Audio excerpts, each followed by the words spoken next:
All right. There's a lot of birds around here today.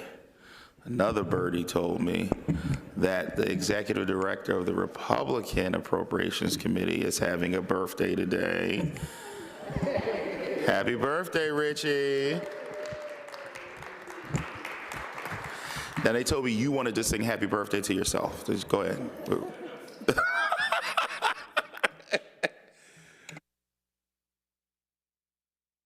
We're going to start with Representative Salisbury.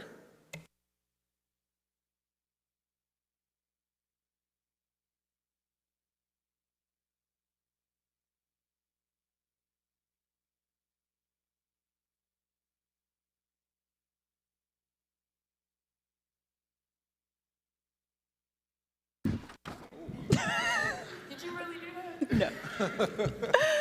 No. Okay. All right. Thank you very much. My question relates to concerns that parents from my district have about their children who have special needs. So their concerns are related to, on the national level, we've heard a lot of conversation about the Department of Education on a federal level. Of course, we're here with the Department of Education on a state level today. So what I'm concerned about is, what can I tell parents in my district who are concerned that IEPs, 504s, things of that nature may not be enforced? I think you can start by telling parents that the values of the Shapiro administration haven't changed, and that we still value all students, and that is students with and students without disabilities, and that nothing has changed related to the law that would require us to have IEPs and to enforce those as we always have. There has been a lot of conversation and discussion in media, and also through executive orders and dear colleague letters that we've seen, and whenever it's within our power to do so, we're trying to speak with our counterparts at USDE to get additional clarification on things of import. But at this point, nothing has changed, including our values. And what, if anything, can we expect to change if there is a reduction in funding, for example, with regard to the IDEA or any other ability to appeal determinations as to accommodations in an educational environment? You tick off about 5 issues that we have equal concerns about, but there are certainly a plethora of others as well that we're taking stock of and considering options. But at this point, there's too many possibilities to give any kind of answers on them. Instead, what we have to do at this point, and I think what the department has done fairly well, is to take stock of all of the conversations that are happening, those executive orders, the dear colleague letters, and see what additional specificity and clarification we need on those, and then we'll be able to get additional answers once something goes into effect. We will certainly be looking at the impact. You described several things that would have a major impact. So we'll be looking at impact and then putting out additional guidance.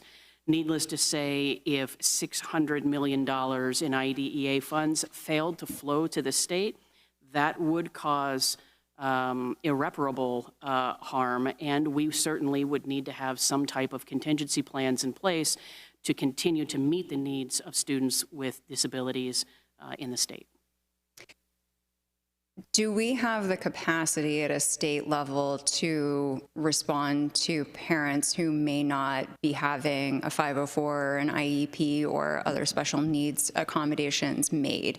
If they are accustomed to appealing to a federal authority, do we have any resort for them to go to, any sort of last resort that they can attempt to get redress from at a state level? We absolutely do. They can certainly speak with their school district, and on the back of some of the forms that they receive, their due process and procedural rights are listed, and in that there is contact information for the department so that they can seek a remedy. Thank you very much. I appreciate your information today. Thank the gentlelady.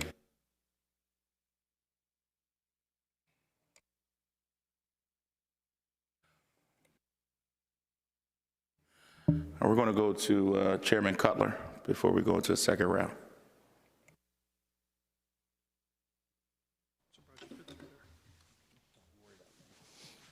Thank you, Mr. Chairman.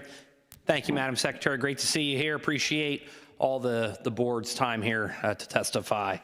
Given that there's been a proposal of capping cyber reimbursements at $8,000, my question is there any safeguard in that world to ensure any schools that may currently be under that amount just don't simply raise their tuition to that amount that would otherwise inflate costs? Is there anything that would preclude school districts from simply raising their tuition to? The schools themselves, in regards to the $8,000 reimbursement rate that would be sent out. If there's a receiving school, and I'll use a local example, my home school district says it costs them about $3,200 to $3,500 per student to provide those services. So if they were a standalone entity, but the cap is now $8,000, what would prevent them from simply charging $8,000 when they used to charge half that? What would preclude a school district who offers cyber programming from changing their own amount of money that they put out? Is that what you're asking? No, Madam Secretary. If there was a private type charter entity, not one of the current 500 school districts, but had a similar cost structure, what would prevent them from raising it up to $8,000 and then charging the home school district that amount? Okay, I think my concern, or maybe the disconnect, is this $8,000 is only related to cyber schools. Understood. Not charter, not brick and mortar charter. And then a cyber school doesn't choose how much they charge. Rather, it is derived from their expenditures, allowable expenditures, and they arrive at a number using there's a form called the PDE 363 form, and when they follow through that form, they come up with their amount that they're going to pay for regular education. So a cyber school doesn't have the ability to change the amount that is part of that determined by the 363. Respectfully, Madam Secretary, couldn't they simply offer additional programs and other costs on the next form to get a higher rate then going forward? No. Understood. So in other words, you're saying that there already are cost controls in place on that form? I'm saying that there is one way to determine what the tuition is going to a cyber school, and that is through the PDE 363. Very good. If caps and performance standards are part of that discussion, and I certainly look forward to having that discussion regarding dollars and performance, why haven't we offered a traditional cap to traditional schools as well? Well, I would say that there's, not generally speaking, a 41% funding balance that would be indicative of receiving too much funding from the state. And where cyber schools currently have 41% in their fund balance, and school districts generally have less than 8% in their fund balance, and these fund balances are being used predominantly for saving the funds for building projects. That is one of the major differences between cyber schools and traditional public schools at this point. Thank you. Regarding the proposal for cybers, I believe you said during the morning session that it wouldn't hurt given their current fund balances, but what about those schools that don't have fund balances, or what happens to them once it is depleted going forward? I think that's why this is something that's an ongoing conversation, knowing that this is a place where we can start. We know what we're doing right now is overfunding, or it would appear that it is overfunding given the fund balances that they're maintaining. That said, if it's determined that $8,000 is too low based on what we see the data show us, then it's something that should be revisited at that point. And finally, regarding the cyber reimbursement rates, I want to come back to that. I referenced my own homeschool. There's several that I've spoke to that can provide those services at a significantly less amount. Representative Dan Mao once had a bill that would cap your reimbursement rate to be no higher than whatever that amount was for the local services provided. Has that been contemplated in this 8,000 cap discussion? That I'm not aware of, but I would say that we're open to any conversations that you or other members of your committee might want to engage with us with. We'd be happy to provide you with any technical assistance or data that would help you make decisions moving forward. Wonderful. I look forward to that. Thank you. Thank you, gentlemen. Chairman Schweier.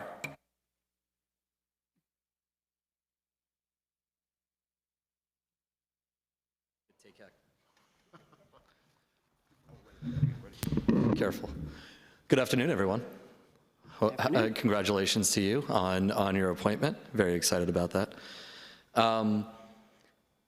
Continuing the conversation on cybers, if I may be so bold as to read you some things, if I could.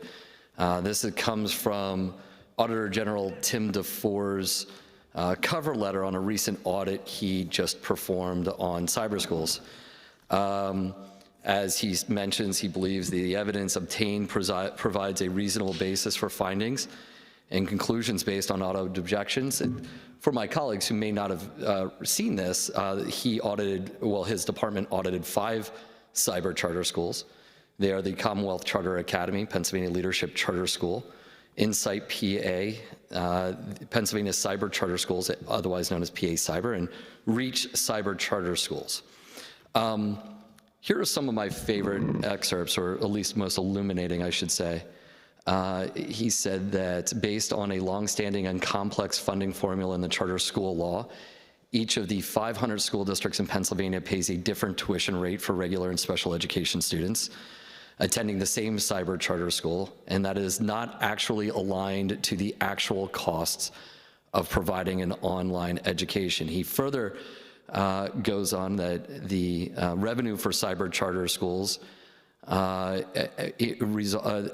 it had a significant increases that resulted in those 5 cyber charter schools significantly increasing the revenue by $425 million, or a 90% increase in the years from 2019-20 to 2023. In their last year audited, their revenue was $900 million. Now, I'm going to put a pin in that. Did revenue for the 500 actual public school districts in Pennsylvania go up by 90% in those 4 years? No. Okay. So he also found that the 5 cyber charter schools improved its financial position during the audit, and this is evidenced by accruing fund balances, which I know at least one member mentioned before, that increased $365 million, or 144%, to a grand total of $619 million as of June 30th. Does a typical public school district, did they have a 144% increase in their fund balances in that same time period? No. This is fascinating. When the Auditor General said, and I quote, "There is potential for wasteful and/or discretionary spending of taxpayer dollars that could go beyond the legislative intent of the charter school law." And when he further went on to say that he found uncommon expenditures from cyber charter schools during his review that included spending related to staff bonuses, gift cards, vehicle payments, and fuel stipends. Are bonuses typically paid out to principals, is there a big gift card exchange going on in the, I don't know, Abington School District or the Allentown School District or any others? No. See, this is why I have a problem with the characterization of cyber schools as public schools. They're not. They're publicly funded schools. They don't have a school board that they are responsible to. There's no voter that can say that, that this is okay behavior.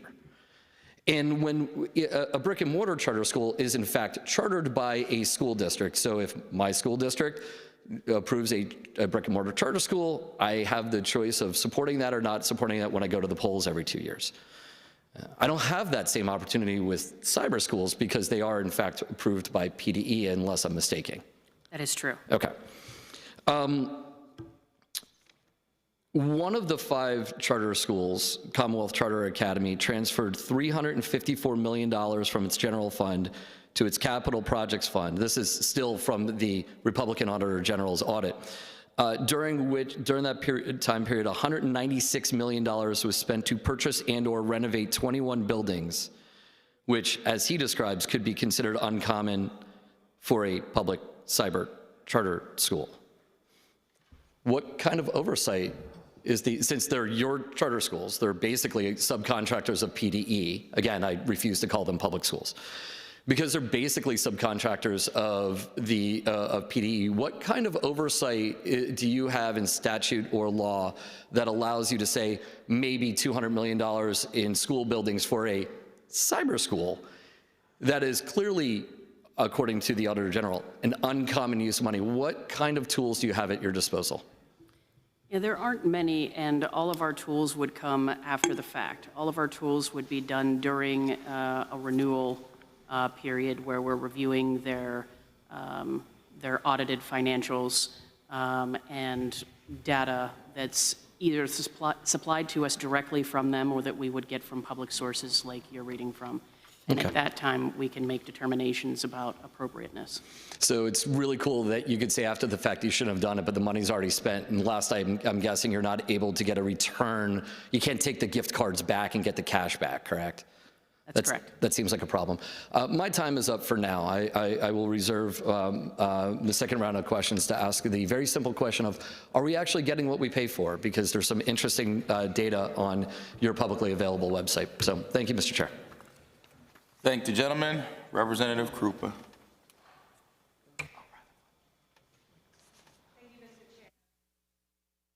Thank you, Mr. Chair. I'd like to discuss the larger issue of school choice. The governor has stated that he's in support of school choice that allows students to get out of failing schools and into schools that might serve them better, whether those are charter schools or even non-public schools. But I don't see much in the way of new programs in this budget to advance those ideas. What does this budget do to get students out of schools that aren't working for them and into schools where they can succeed? Well, I think this budget actually focuses on driving funds to the schools that, need it most. It focuses less on taking students out of schools that aren't meeting the needs of students at this time, and instead focuses on directing that money to find root causes of the problems and address those through the funding and allowable uses. Okay, I'd like to really focus on the failing schools. Is there a specific definition for failing schools that your department is using in these conversations? I think there's a couple that are used.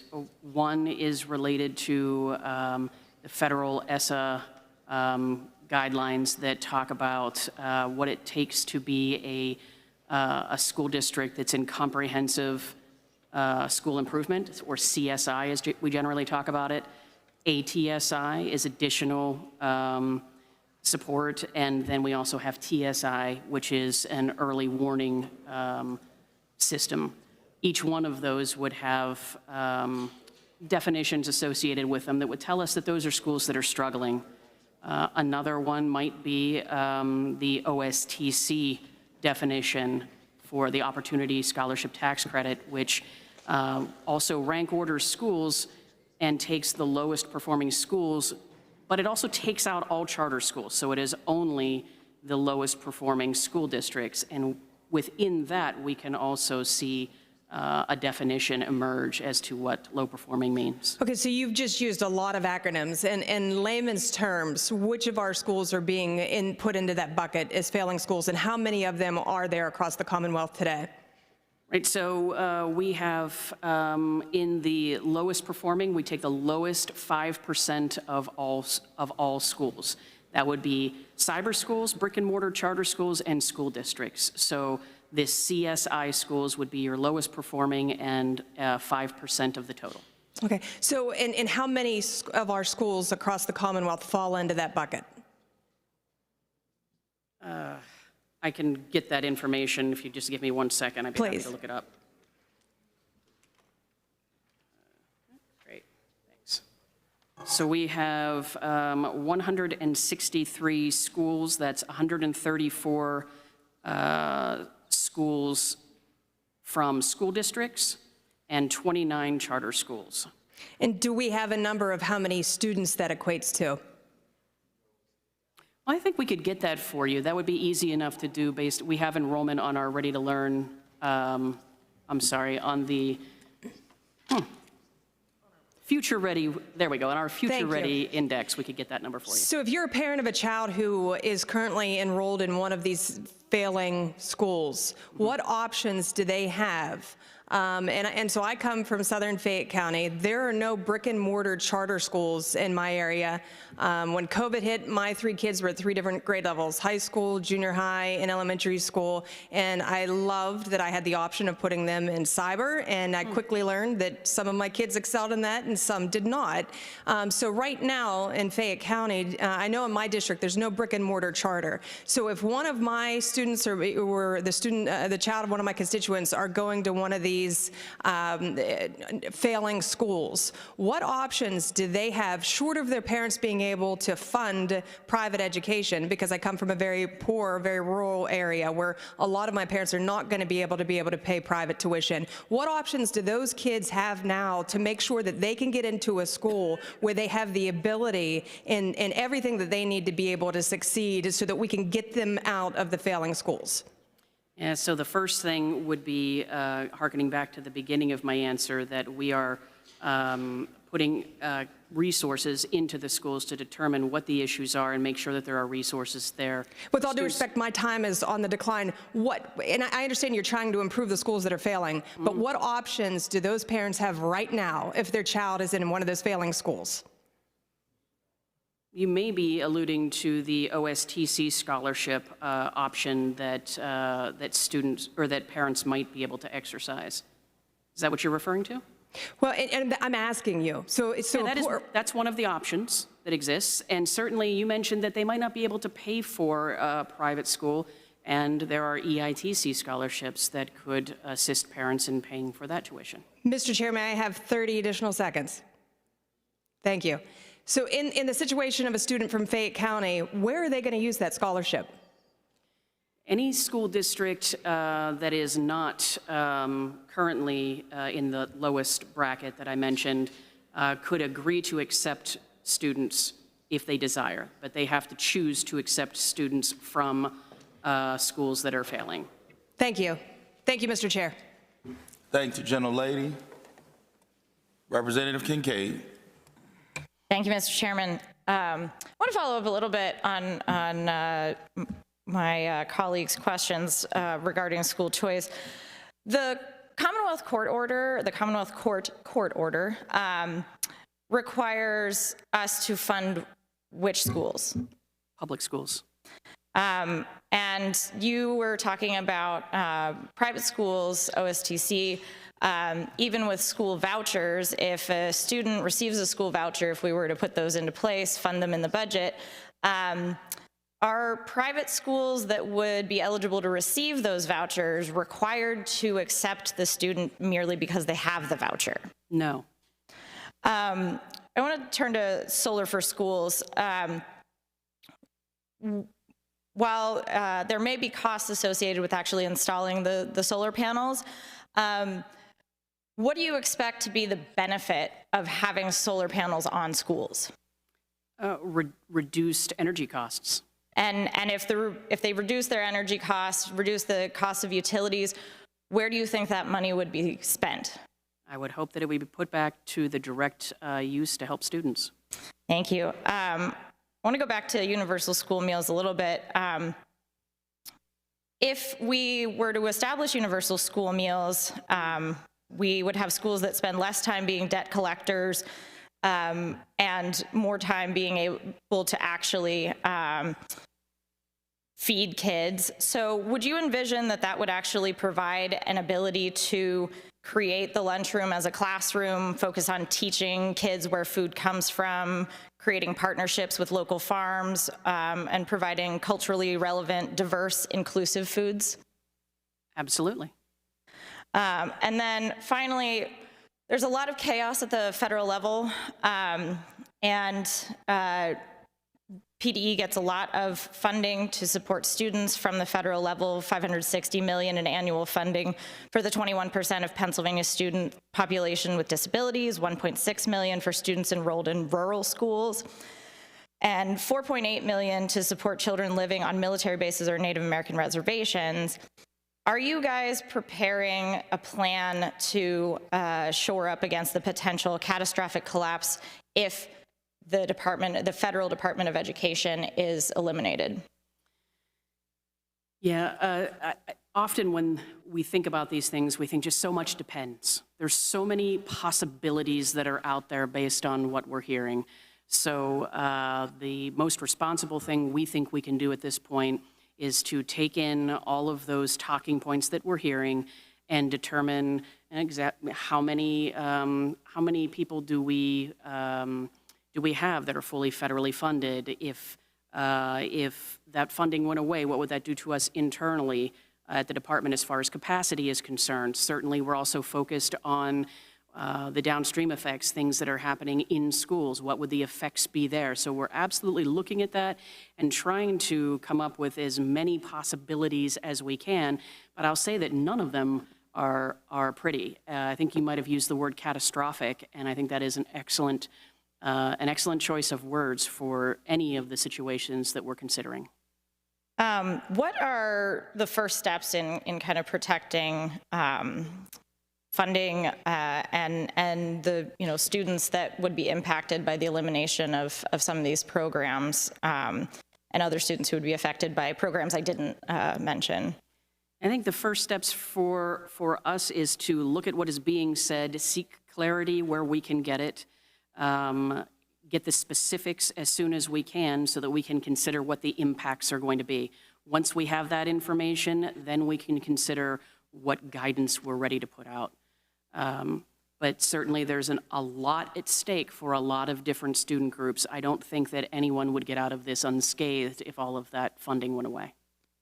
If the Department of Education were eliminated, if we were to lose reimbursements for school meals, a lot of the things that are being proposed, is Pennsylvania in a position to make up for all of that lost revenue towards education?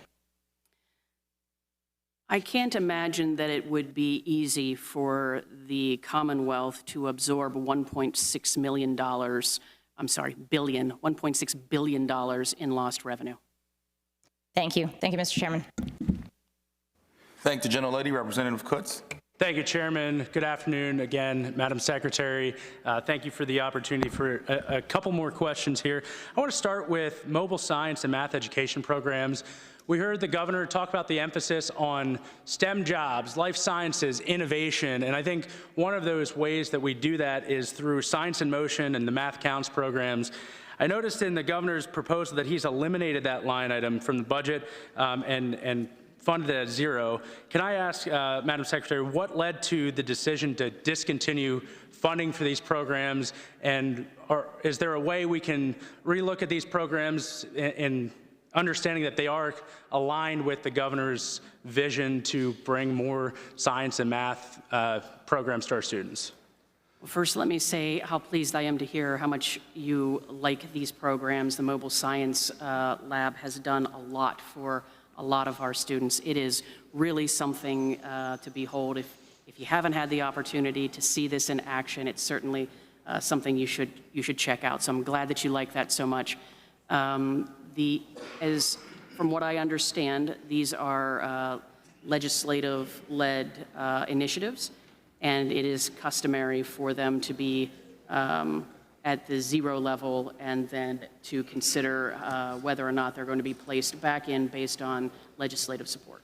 Understood. So the governor's position is the legislature can advocate for that, and we'll use that negotiation. Understood. That's my understanding. All right, if I can move on, I want to mention the library line item as well, which has been kind of lower than what we had at historic highs. I want to specifically note that these programs are kind of great equalizers for the workforce. We have a lot of folks in rural parts of the Commonwealth that can't access Wi-Fi, and they need to go rent out a jetpack and be able to use it to just get a job interview. So given that, wondering if there's any discussion from the department about potentially moving forward with helping restore some funding for libraries for some of those vital services. You will get no arguments from me if you want to engage in conversations about increasing the line item related to public libraries. I think they are an integral and essential part of our Commonwealth's ecosystem and integral to the smooth functioning of communities. Excellent. And I will add, as an attorney, I've utilized the law library before at my local county's, Cumberland County Law Library system as well. Madam Secretary, if I can have one final pivot, I'd like to ask, follow up on a question my colleague asked earlier. You mentioned EITC was on the table for the administration to provide choice to families.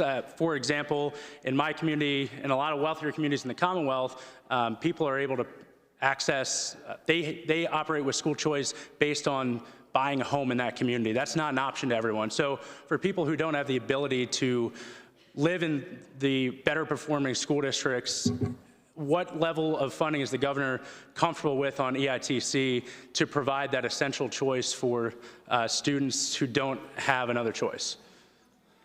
I would say that the governor has shown through his proposals that he has a desire to drive funding to schools that have been historically underfunded, and through that additional funding, we'll be able to raise up the school districts who are struggling.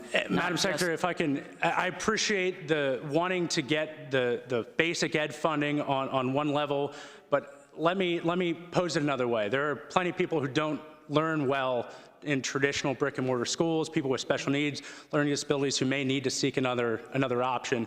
In those instances, that's where these extra scholarships are helpful to them. So for students who need to seek another option, don't have a brick and mortar option around, is there some level of comfort from the administration on ensuring those opportunities are available for every child of God?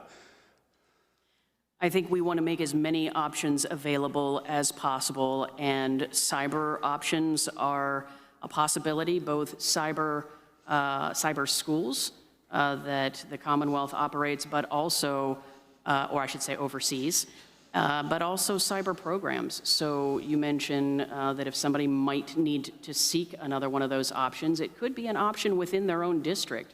There are lots of different programs that school districts have and can offer students who have specific needs. I would suggest that anyone who is seeking another option speak with their principal or school district superintendent to investigate what those other options are. Thank you. I want to thank you for being so forthcoming in your answers, and the chairman for the time. Thank you, gentlemen. Representative Abney. Thank you, Mr. Chairman. I want to build upon one of the questions earlier around IEPs and special education. We received a graphic in our packet that signified that for special education, there's been a 10% increase in the amount of students in special education over the past 4 years. It went from around 345,000 students to 379,000 students and some change. And so I just want to just get some clarity on IEPs and special education. If someone gets approved for an IEP, are they technically automatically become a part of the special education system?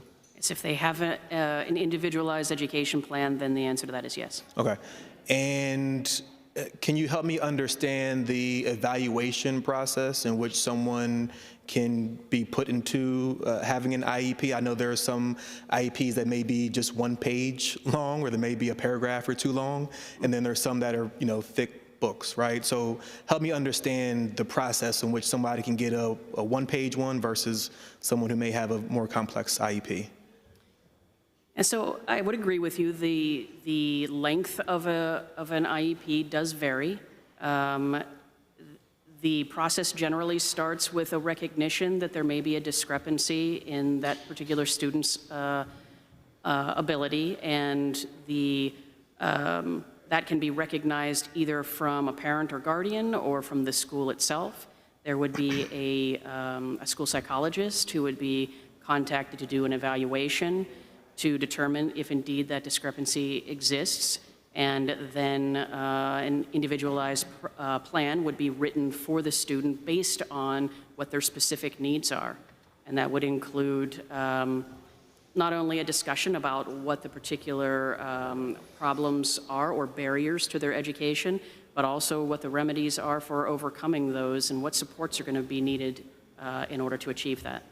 Does it often happen where someone is classified in special education, they go through some remedies, and then they get removed as being classified special education? Or if you get classified and having an IEP, that carries through with you all the way through high school graduation? Both things can occur. Okay. I think we're always looking to provide supports until the student no longer needs a specific support, in which case that would be removed. If a student can get to a place where they no longer need the supports of an IEP, then they can be exited from special education. Okay. And the only reason why I think I might have asked this last year as well, this question, just to ensure that we are not using things like behavioral issues, or I know one of the classifications is emotional disturbance, as a way to sort of misclassify folks, and there may be some alternative means that we can do to get them on the right path versus putting them in this type of classification.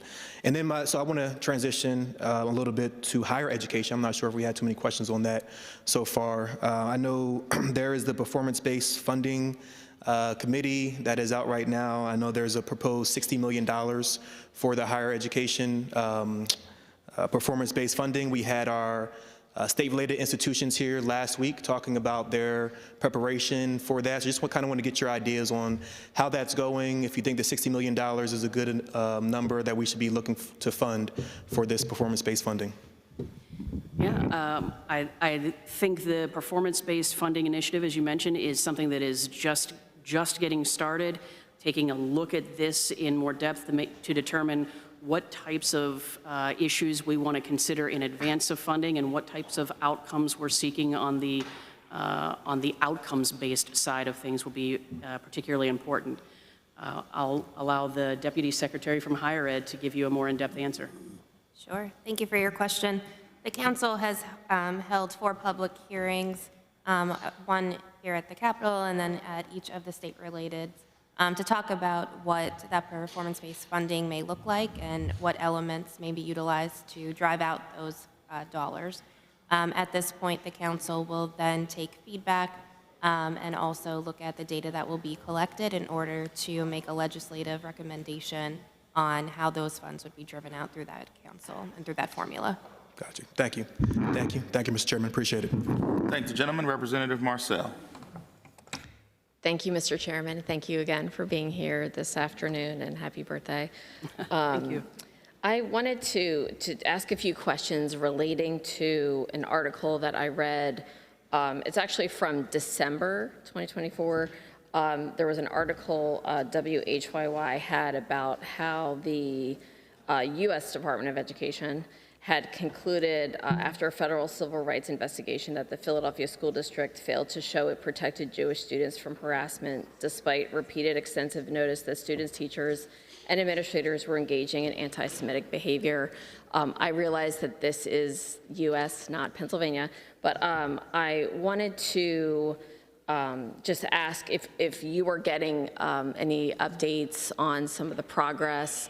I believe that there are various steps that they were asked to resolve it, so I just wanted to see if there were things that are being shared with you as we go through this process to learn about just the way that it's being mitigated.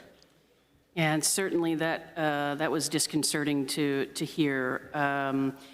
The OCR did suggest some different remedies, and to the degree to which the School District of Philadelphia requires technical assistance or support from the Pennsylvania Department of Education to move through those mitigation steps, we're happy to provide those. But as far as an accounting of that information to us on a regular basis, that's not the case. Okay, thank you. And if for some reason the Philadelphia School District did not take those steps, would that jeopardize funding for them, or would there be like another mechanism that would kind of come into play if they decided not to? Historically, the Office of Civil Rights at the U.S. level has sought to have the issues that are brought before them resolved, as opposed to simply fining a school entity that doesn't comply. So I think first they may have, at least in the past, wanted to circle back and see if there was some additional support that they needed. Perhaps those steps that were requested in this hypothetical that they didn't follow through with would likely become more directed, and probably at the end of all of that, it would be a possibility that funding would be lost, but I don't know that that is ever the desire of OCR. Okay, thank you. And I'll just mention that when I was reading this article, it talked about some of the, I guess there were things that weren't addressed, different allegations that weren't addressed, including students performing Nazi salutes, drawing swastikas on school property, and uttering slurs and threats against Jewish students, and in some cases neglecting to document the incidents. When I was looking through the complaint, there was one section about inflammatory classroom materials and references to Adolf Hitler at one of the schools, and I just was wondering if you would support the State Board of Education conducting a study on Holocaust and genocide curriculum and instruction, since the last one was done in 2017. So I was just wondering if you would be open to considering that, since it's been a while. Absolutely open to considering that and working with any committee of the State Board who would want to engage in that, or of the legislature. I will say that we have done a refresh of that curriculum toolkit, and you can find that on our website. The refresh occurred just this past year, and as part of that, we have done a statewide effort to allow any educator or administrator who would like to take a training called Echoes and Reflections that deals with Holocaust, genocide, and human rights violations. They can take that series of professional development free of cost. Okay, well, thank you very much for making me aware of that, and I appreciate your answers today. Thank you. Thank the gentlelady, Representative Fleming. Thank you, Mr. Chairman. Good afternoon. Something you said in this morning's session really stuck with me, Dr. Rowe. It was actually an answer to my question, but you said it multiple times, and I agree. The most important thing we can do for our students is make sure they are in a safe, secure learning environment. And to that end, I just wanted to bring up sort of the funding for physical plant improvements, $75 million.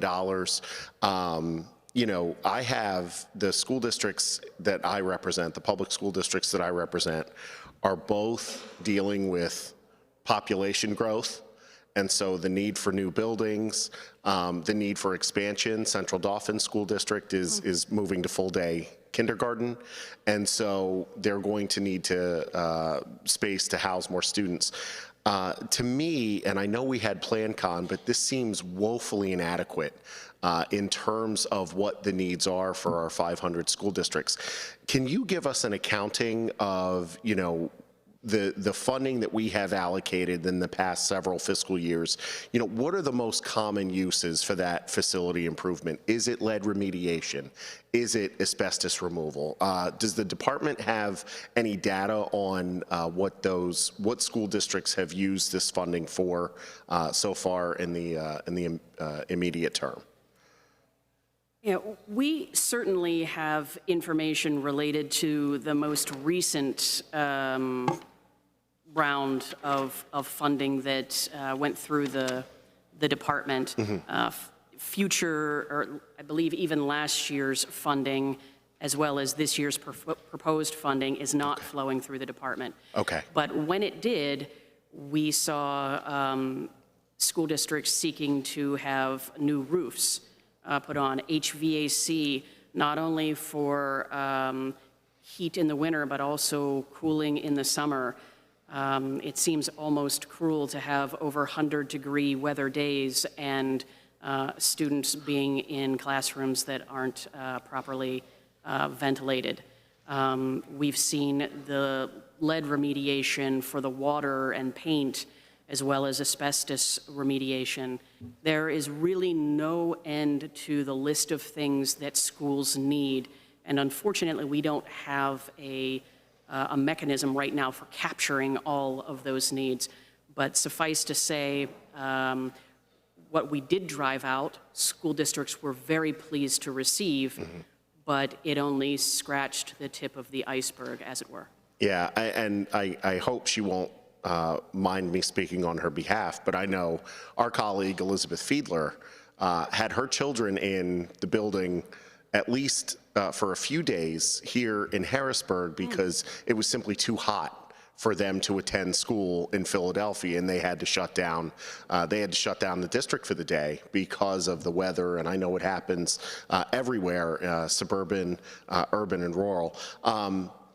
I would just like to say I would love to see us become a lot more bold, and when I mean us, I say the General Assembly and the state. We do have a responsibility to fund our public schools, and that means their physical plants as well.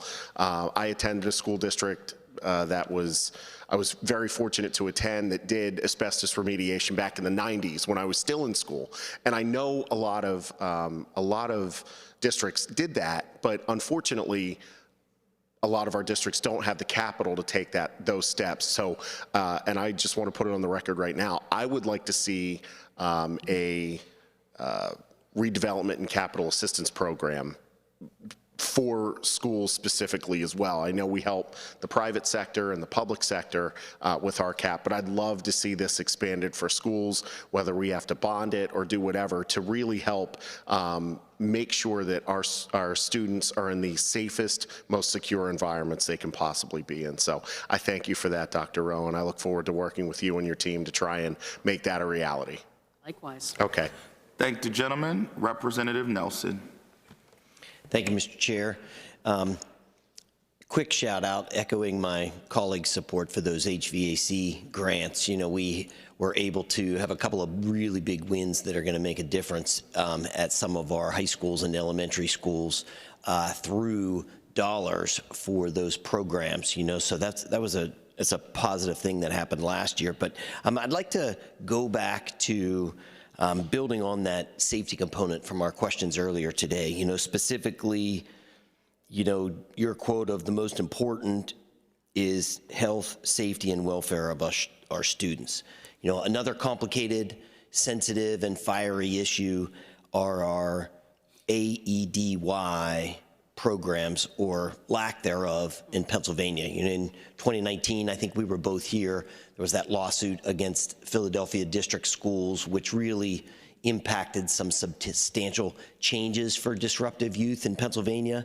And since then, nationally, we've seen, really a big skyrocket in violence against teachers, and the students remain in the schools, violence against other students, and it's a challenging, situation. But in May of last year, right at the end of last school year, the Pittsburgh Channel did a study and did a story about, specific Pennsylvania violence. It was 77% of teachers surveyed said that they were subject to violence. Over 4,000 teachers said that they experienced violence more than once, 40% of those multiple times. Are you aware of this study or these articles? I'm not aware of the statistics that you're suggesting, but I would say that even one incident of violence is too much in our schools. Yes, I would agree, and I could, I know it's something we've been trying to work on, and I could forward you that information. Just a couple examples: Ligonier Valley teacher violently attacked, punched in the face, jaw was broken, multiple surgery. New Kensington teacher punched from behind by an elementary school teacher, 4th grader, I think. Gateway teacher reported punched by a student, taught the next class while spitting blood into the garbage can. Pittsburgh Public School teacher, I should not need to learn how to put on a tourniquet as part of our professional development. Everyone wants our schools to be safe, but Pennsylvania seems to be extremely restrictive, almost like that lawsuit, the pendulum swung the other way, and based on feedback from our superintendents, extremely restrictive, Pennsylvania specific, massive auditing, state-controlled, unattainable results that make it very difficult for school districts to have the flexibility to deal with these students in-house. And that's resulting in more violence in the classroom and, you know, a major teacher retention issue. What are your thoughts on this? What you describe is unspeakable. For a teacher to be punched or hurt in the process of doing their job is not something that any teacher ever thinks about when they want to become a teacher, and it's not something that they should have to endure. You and I are absolutely aligned on that. If there are additional supports that the department can put in place, if there are ways that we can work with you to change current legislation that would give additional flexibility, you count me in, because what you're describing is not something that should be occurring in any of our schools. And if we can do something that supports teachers, that's really wonderful to hear. You know, my wife teaches 2nd grade, you know, our daughter, recent graduate, maybe going into teaching, our other one graduating high school wants to go into teaching, an active teacher saying, don't do this career. And I think it's something that we could do together, and it's my understanding, Pennsylvania bureaucracy that was put in place, you know, a return to some of those, like the diploma retrieval programs, which were very successful in the past, that kept kids in school, kept them learning. And financially, our superintendents are saying when they have to outplace to these private schools, it could be $50,000, $75,000 a student, and it's very difficult for them to do this in-house, you know. So I look forward to, you know, working with your office, and if, you know, we can talk more after session today. Thank you. I look forward to it. Thank you. Thank the gentleman. Representative Curry. Thank you, Chairman. So I hope you all had a good lunch and a break. I wanted to come back to what I had talked about a little bit earlier about student outcomes, and really thinking about the students who really suffered, I call them the COVID cohort. And we've talked about this before. Our children who were in 3rd and 4th grade when COVID-19 hit and they had to go inside. They were in their formative years of being able to have their reading fundamentals down and certainly trying to figure out their math skills. At this time, we know that this cohort is making their way through all the way up to high school at this point. Some of them are in the 10th grade and 9th grade, and we see that our scores, particularly in those districts that were unequitably funded, have really suffered with math skills and reading skills. And I believe it was last year, Secretary Rowe, that we had a conversation with you and some others on the line that talked about what PDE was actually doing for this cohort so that they wouldn't be graduated with skills that were less than what we would expect our children to receive in the public school system. I'd like to know, basically, with the ESSER funds that we received, we know that that cliff has dropped. And so I know that there were, in my districts in particular, we were able to hire some more reading specialists, English teachers, English learner programs were increased. Some of these programs may have been cut now, leaving those children in that cohort in worse shape than they were before. And so with this investment, of the adequacy investment, we need to really look at this. And I feel like some of the school districts that were inequitably funded are feeling a bit of a loss with what was proposed this year. And so we need to continue these investments if we want to see academic progress. I'm not going to say it's too late for our kids that were in the third and fourth grade when COVID hit back in 2020. But I would like to know what your thoughts are on the fact that the adequacy funding really needs to stay moving in a way that helps those children who are trying to get through high school now and those that are behind them to come up to snuff where they didn't get what they needed. There's actually no part of your question that I disagree with.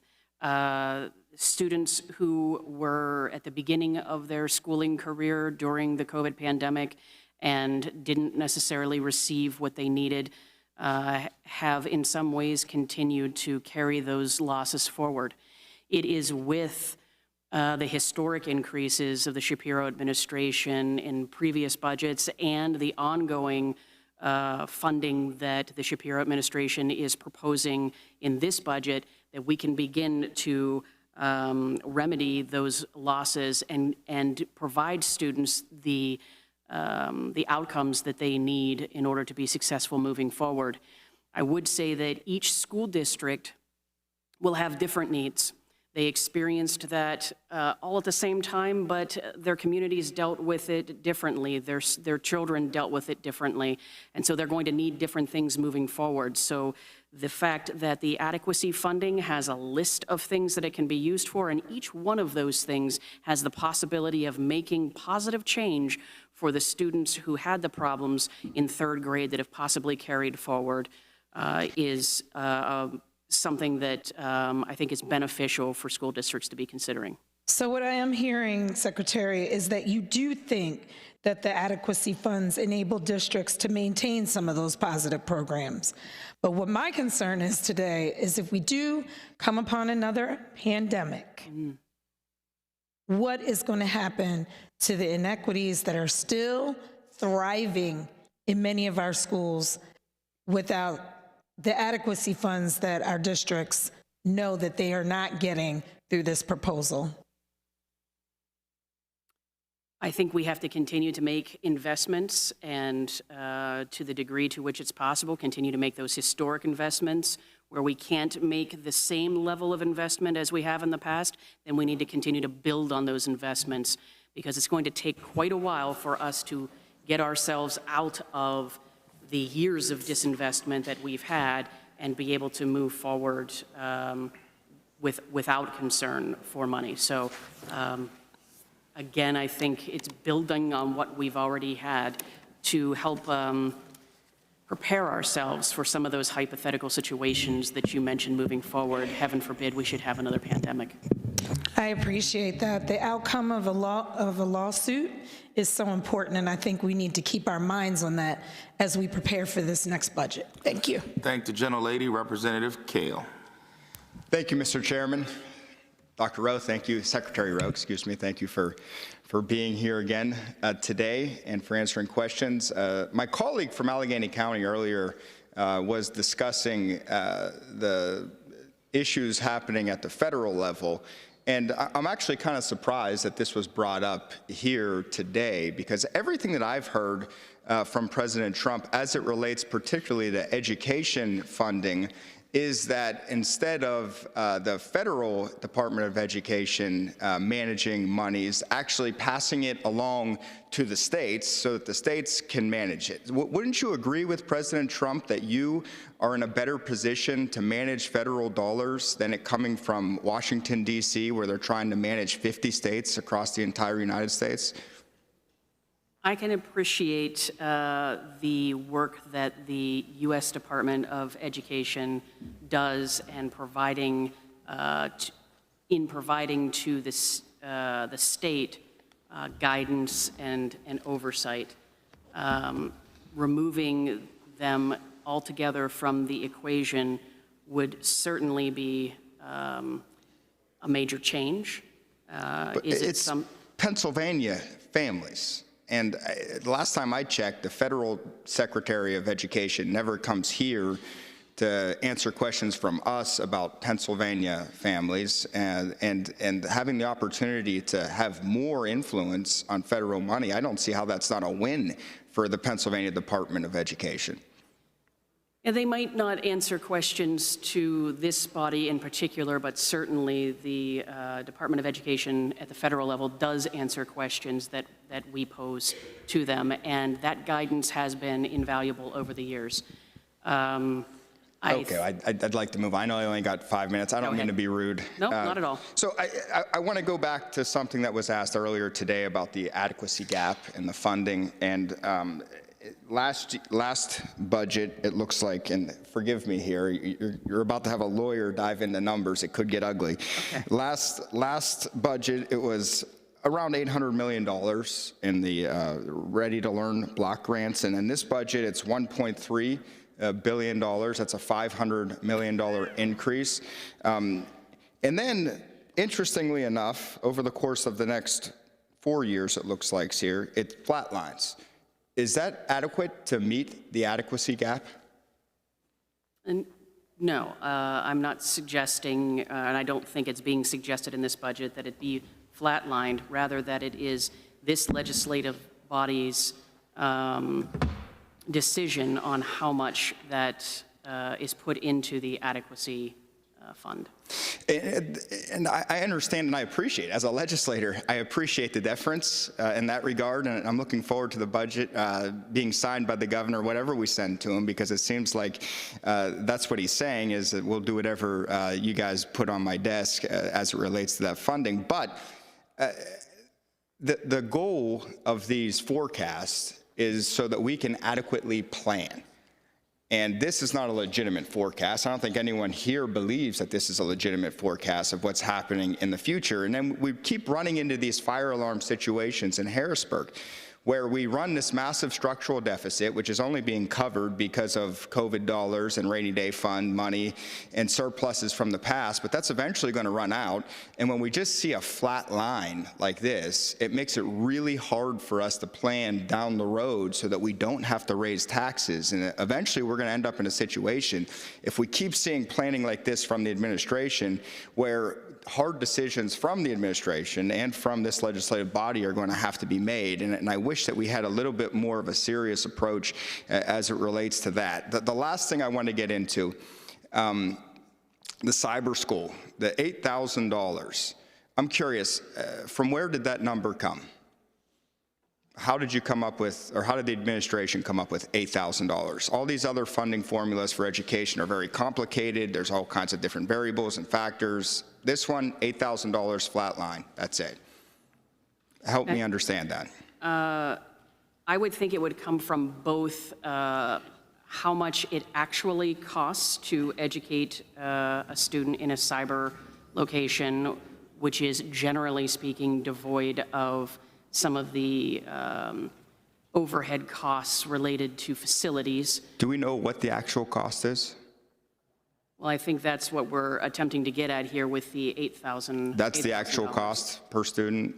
Well, the lowest amount that a school district pays currently is $7,700. If that is an amount that is acceptable for a cyber school to receive to educate a regular education student, then $8,000, which is slightly more than that, should be sufficient to cover those costs. Thank you, Doctor. Thank you, Mr. Chairman. Thank the gentleman. Representative Guzman. Thank you, Mr. Chair, and thank you, Madam Secretary and team, for your time this afternoon. Madam Secretary, isn't it true that in the Pennsylvania Constitution it states that the General Assembly shall, quote, provide for the maintenance and support of a thorough and efficient system of public education? Yes. So when I hear politicians in this building talk about getting kids out of failing schools, isn't it more accurate to say that it is this body that has consistently underfunded school districts, creating impossible conditions and leaving children like mine in the Reading School District with unnecessary resources in order to succeed? Yes. Thank you. And so the only thing I'd say to my colleagues is that, we got to get serious about meeting our constitutional obligation. And that's one of the few enumerated rights that we have in our Constitution in terms of what our job is as representatives, making sure that the kids all across our Commonwealth have a thorough and efficient system of public education. So I'd like to move on because in the city of Reading, of which I represent, there is a lot of immigrants, and I have a huge immigrant population in the city of Reading as well. The Pennsylvania Constitution also states that and doesn't delineate, Mr. Secretary, whether or not children that are immigrants or children that are non-immigrants deserve public education. Is that correct? Yes, that's correct. And so what is your opinion in terms of Pennsylvania's constitutional duty to provide education to all children, regardless of immigration status? My opinion is that the values of the Shapiro administration haven't changed with regard to who should be educated in Pennsylvania. And hasn't it been the law of the land that migrant students and undocumented students are entitled to the same benefits as United States citizens when it comes to education here in the Commonwealth of Pennsylvania? Yes, it is. Madam Secretary, has your department, has PDE received any reports of ICE enforcement within our Pennsylvania schools? Not within the schools, but in their vicinity. And so what guidance are you giving the school districts across the Commonwealth in regards to how their interactions are with ICE and ICE enforcement agents? In general, schools are advised to speak with their solicitor regarding how they wish to handle ICE or any police involvement on their campus. Schools would be advised to consider their policies and procedures as it relates to incidents like these to determine what specifically will happen when someone presents themselves with or without a warrant on school campus and how they should proceed at that time. So do you need a Social Security card in order to enroll the children in school here in the Commonwealth? No. Do you need to prove any documentation in terms of citizen status in order to enroll a child into a Commonwealth school? No. And so what do you say to students who have been going through our Commonwealth schools who are potentially undocumented, who are now fearful of the fact that ICE agents may come into their schools and potentially rip them out of their classrooms? What do you and the Shapiro administration have to say to students in my district and all across all 67 counties that may be facing that scenario? Excuse me. Yeah, I would be concerned about speaking for the governor himself, but I would say, as far as the administration is concerned, again, those values have not changed. The Constitution dictates that these students are entitled to a free and appropriate education in Pennsylvania. None of our laws have changed with regard to that.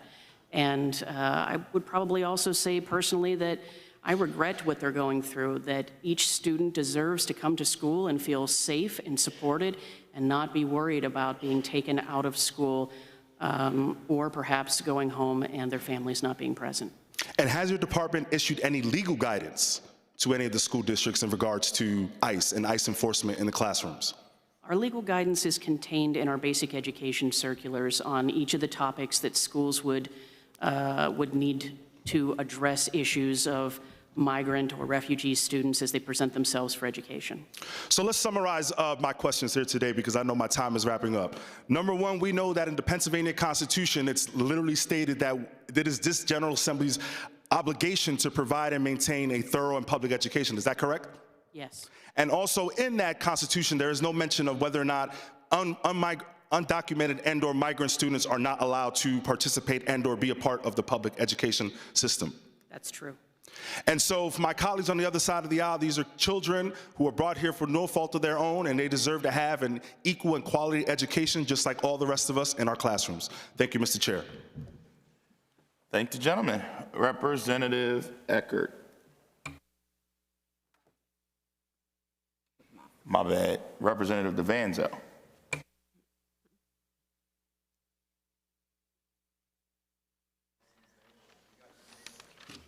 You got me on the line there. Thank you, Chairman Harrison and Dr. Rowe here again. I'm a little bit confused here by the gentleman from Reading, because let me back up and ask the question to the Secretary. Madam Secretary, do you know how much money the Commonwealth is spending a year to educate the children of illegal immigrants? The department doesn't collect information on immigration status, so I can't answer that question. All right, thank you. But I want to be clear. We should be educating every child that's here. But when we want to talk about undocumented illegal immigrants, we say it right there. They are here illegally. They are here illegally. And that should be the flag right there to throw it out. Illegally, they are here.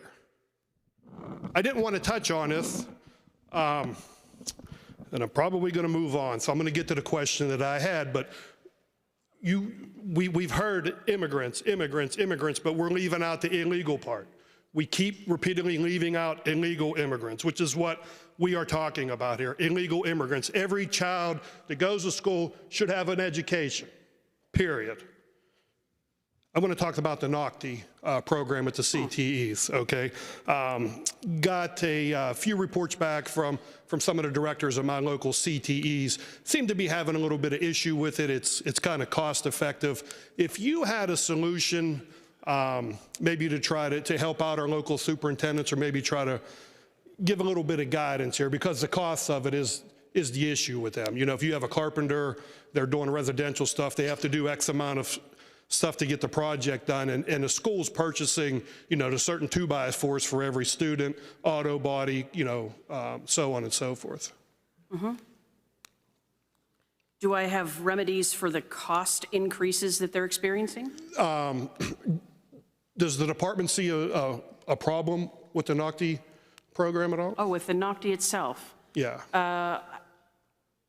I think the NOCTI provides us with information about the outcomes related to the programs that students are enrolled in. Certainly the NOCTI is one choice that exists, and to the degree to which the field, who are really are experts in this area, or the Bureau of Career and Technical Education wish to make changes, we certainly can work with them on that. Okay, cool. The other part was, whenever the student does the certain project, right, you have to bring in a private, the actual instructor can't actually do the actual grading of the project, correct? We have to bring in a private business owner. Is there any way that we could get, because I think we're getting problems back home with getting that outside private guy to come in when he has time to grade them. Everybody's busy right now. Yeah, I think we are open to having discussions about that and how we can alleviate any of the concerns that exist with bringing in the private evaluators. All right, I appreciate your positive response here, and I look forward to working with you on a solution here. Thank you. Thank the gentleman. Representative Malagari.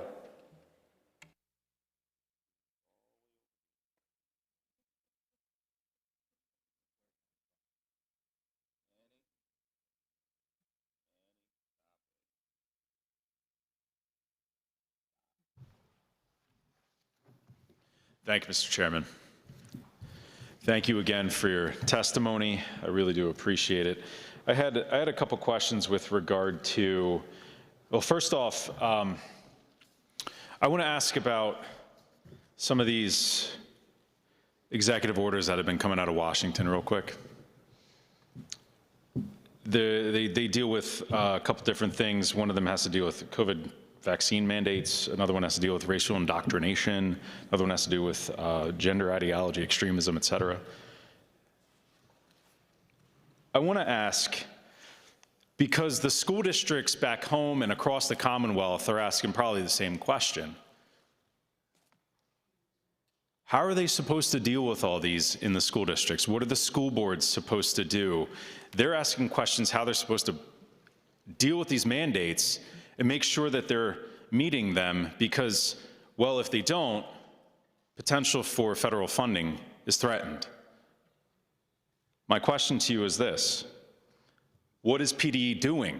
What is the Department of Education doing to clarify, communicate, protect, even reinforce any direction for school districts and school boards to meet these demands?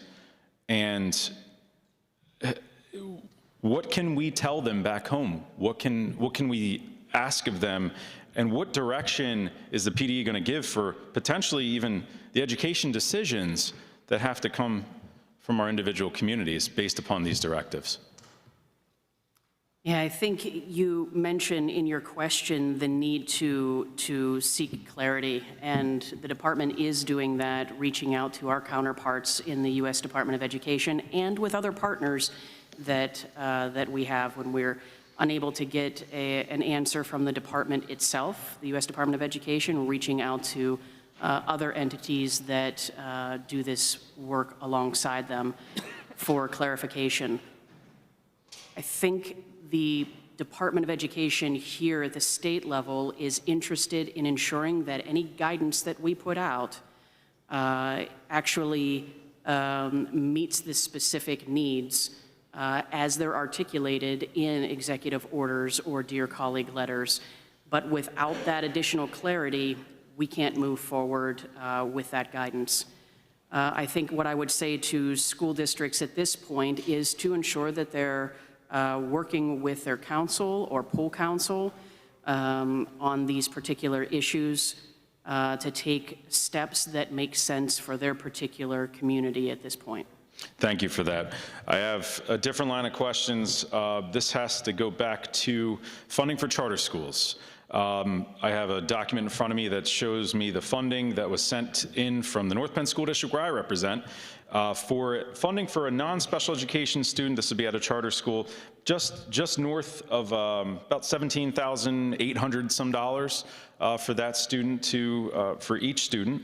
That's the funding that they get. In addition to that, there's funding for special education students, which are in the brick and mortar schools, and then there's also funding for special education in the cyber charter schools. This has to do with more of how the funding is figured out for the brick and mortar charter school special education student versus the cyber charter special education student. And I'll read those numbers for you real quick. The brick and mortar charter school student is $43,951.68, and the cyber charter school student is $37,009.86. What is that discrepancy from? Not between the two, but with the difference between the standard charter school student that the district is getting. And potentially could be from the two as well, because one has an actual brick and mortar school that they go to. Interesting. So the difference between regular education and special education would be the level of support and additional resources that a student would need in order to access the curriculum. Yes, that's known. And then the difference between the two special education rates really deals with the change that this body and Governor Shapiro made related to the percent of students that are assumed to be special education in a particular school district, and taking either the actual or the lesser of the actual or 16%. And that one is related only to cyber schools, which shows the difference between a brick and mortar student and a cyber student. Okay, thank you for your time. Thank you, Mr. Chairman. Thank the gentleman. Representative Brennan. Thank you, Chairman. Thank you for your staff, you and your staff for being here today. In recent years, civic engagement has declined throughout the United States, particularly among younger people. 57% of 18 to 24-year-olds say they're losing faith in democracy. There's also a general lack of knowledge about government functions from the general public. Civic education can reverse these trends and promote civic engagement by teaching students the importance of their voices in democracy and participating in their communities. A few years ago, we passed Act 35, which was intended to assess whether we're doing enough in terms of the instruction that we're providing in trying to form functioning, citizens in our democracy. However, with the balkanization of the instruction that's being provided and the limited data that we're receiving in response with Act 35, it creates a lot of questions about, are we really doing enough? And there's growing evidence that we're failing our kids and our democracy. In multiple focus groups, PA Civics conducted in 2025, teachers across Pennsylvania articulated the consensus belief that Act 35 is inadequate in assessing a student's understanding of their rights and responsibilities across the three pillars that the Department of Education identified as being important in forming an adequate civic understanding, which is knowledge, skills, and action. I mean, just looking at it on its face, I mean, the testing data that we're receiving really is only about knowledge, if it even is adequately testing that. Further, in 2021, there was a report from Fordham Institute that said that Pennsylvania received an F grade for the quality, rigor, and organization of its civic education and U.S. history standards. So I'm wondering, is Act 35 truly assessing what we're doing in our schools? Are we providing enough direction and incentives to our schools? And I'm just, is there a role for the state to come in and do more in terms of providing incentives or direction? I think I'm interested in what incentives you might have in mind. I mean, there's been programs that, having a certification on your diploma. I know there's a bill that tried to encourage voting, the organization and voting of school students, and pre-registering, having 16-year-olds start receiving information about voting before turn 18 and immediately have to go vote. So. First of all, I think the important thing to me is this statute really doing what it was intended to do? Are we seeing that it's creating any accountability or causing our districts to prioritize civic education? I think civic education is an integral part of what we do in the K-12 system. I think it is not just a high school thing or just a middle school thing, but it has to be something that's incorporated throughout the schooling. And I don't think that there's anything that you mentioned as far as the incentives that, at least on the surface, are problematic. If those are some things that you'd like to see incorporated, I think we can have a conversation about that. And certainly it gives students some skin in the game, as it were. If you were to put something on their diploma, as an example, probably not something on their diploma if they don't meet a grade, but if they are doing particularly well related to civics and have met certain criteria, putting something on their diploma as a recognition of that seems like it would incentivize them, to borrow your term, incentivize them to participate. And so we're here, almost at the 250th anniversary of this country. As we approach this milestone, I'm just trying to make sure we're doing what we should in our school to build functioning citizens. You don't need a weatherman to know which way the wind blows. You can see in society that we're breaking down norms, democratic norms. We're seeing some things that should cause alarm for just about anyone. And, our education institutions have a responsibility in transferring a political culture, and in our case, a democratic political culture, and I want to see that we're doing that. So is there something we can learn from other states, perhaps a study of what other functioning states are doing in their processes, that maybe next year when we come here, we have a better guidepost? There is always something to be learned by looking at what other systems are doing. Sometimes we learn that what we're doing is better, and sometimes we learn that there are things that we can borrow and make small changes to fit within our system. I don't think there's any problem with looking at what others are doing. Thank you, Mr. Chairman, as well. Thank the gentleman. Representative Siegel. Thank you, Chairman, and good to see you again, Madam Secretary. I want to go back first and start with the structural questions that we've been putting forth today, and I want to talk a little bit about just the importance of obviously funding public education. We've heard a lot today about the concept of failing public schools, and I want to echo the comments of my colleague from Berks County.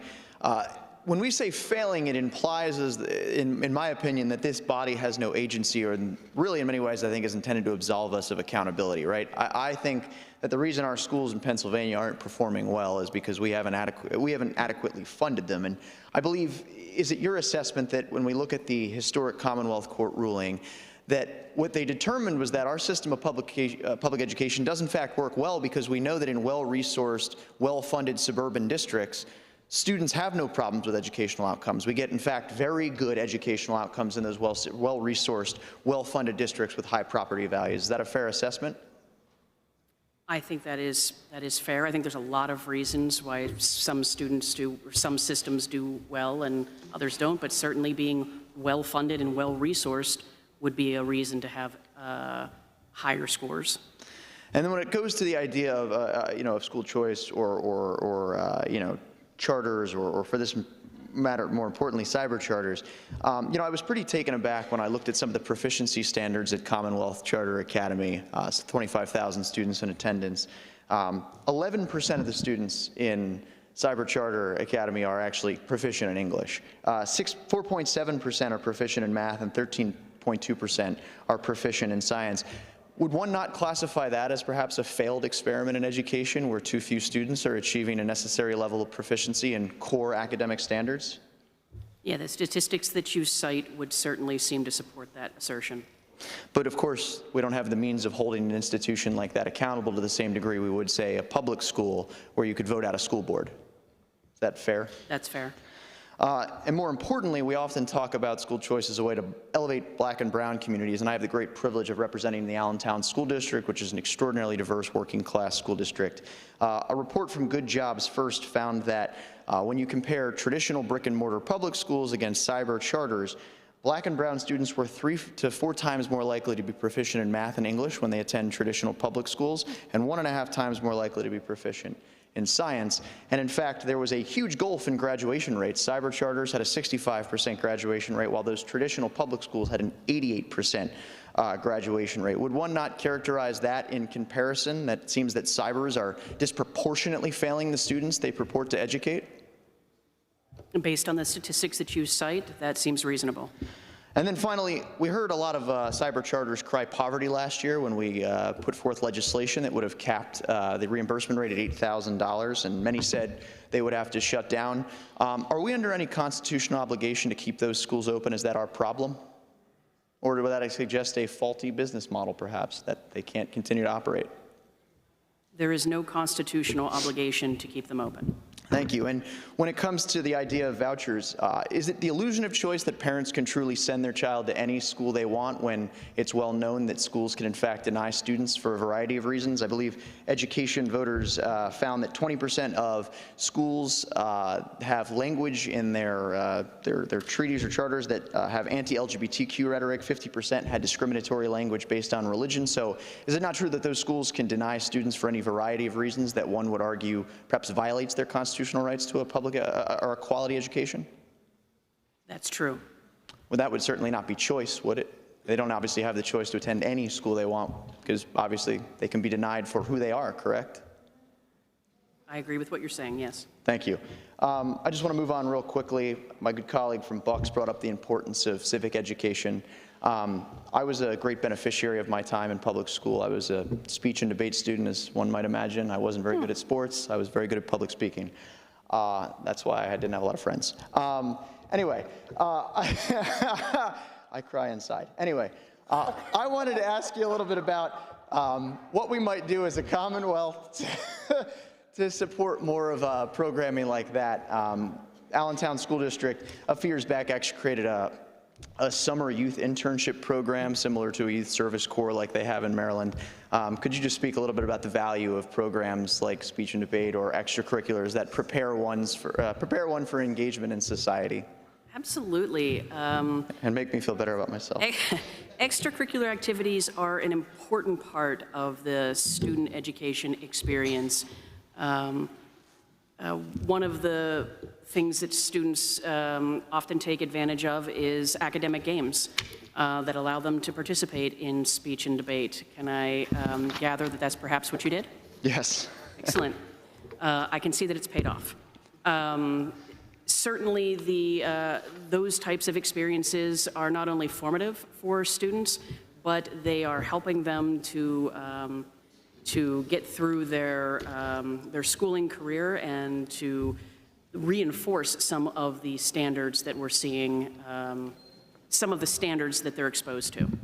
Thank you. And I would say one of my formative memories from debate was that we were always obligated to argue both sides of the argument. And I think one of the things we've lost in society is the ability to have formative and productive discussion and debate and reasonable disagreement in terms of discourse. And I always enjoyed the fact that as students, we had to learn both sides in an argument, and it challenged our preconceived notions of the world. So, thank the gentleman. Representative Mays. Thank you, Chair Harris, and welcome Secretary Rowe and to your colleagues who are here with us today. Today is, well, one, let me start by saying happy Black History Month. And today is also Menstrual Monday. So I need to shout out my colleague from Philadelphia County, Darisha Parker, as well as the Women's Health Caucus and our colleagues in the Senate who have been advancing menstrual equity and uplifting period poverty this past term and continuing into this term. So my question, shocker, will be, how has the $3 million allocated for free menstrual products, products that will be made available to menstruating students, women and girls, young women and girls in our 500 school districts, could you talk about the successes with the program so far and any challenges or areas where we need to be putting more investment into making sure that students have what they need, including menstrual products, to be successful? First, for all of those in the legislature that signed on to this menstrual hygiene product grant, and including our governor and the First Lady who championed this, this was absolutely seeing a need that existed in our schools and responding to that need to ensure that females would be able to access education with the same degree of consistencies as their counterparts. This also showed us kind of the best in schools. Schools could choose whether or not they were going to participate in this grant program, and we saw some schools turn down the funding, not because they felt that it was something that wasn't valuable, but because they had already contacted other community partners to fill this specific need. And this further underscores the fact that the need has always been there, but it hasn't been uniformly made available. The remedy, that is, has not been uniformly made available across the Commonwealth. And that's what this legislation did. It said every school district can have access to this if they need it. Thank you so much. And absolutely, I want to uplift our Governor, Josh Shapiro, and First Lady Lori Shapiro, who have been instrumental in being advocates on this particular issue. Do you have a sense of the numbers of school districts that are participating, as well as students who have been able to make use of this important program? I have information here. Now, again, this is a partnership between DHS and PDE, but I have information here that indicates that 6 schools declined the funding, and 1 school that received the funding was seeking a way to send it back because they determined that they didn't need it. Beyond knowing that 6 schools specifically declined it, I'm not sure I have information about how many additional used it. Do you happen to know that? Sites? it is the power of deduction that I'm thinking it was available to all IU school districts, charter schools. So that's a little over 700? Yeah. Little 747 school entities, and 6 declined and 1 was sending back. It would be great if we could get those numbers, really honed in between you and Department of Human Services, Department of Health, for our benefit, so we can keep investing and keep uplifting this important work. Very quickly, I want to shift to another important issue, especially for young women and girls in our school districts. What are ways that your department what are ways that you all are guiding school districts around addressing sexual violence, harassment, and bullying in our school districts for girls and young women, as well as our LGBTQ+ student population? Yeah, one of the ways that this is being addressed is through the It's on Us movement, which demonstrates that, or the statistics indicate that 1 in 5 female students before the age of 17 are sexually assaulted. And when they are in college, that number is around the same, if not slightly more startling.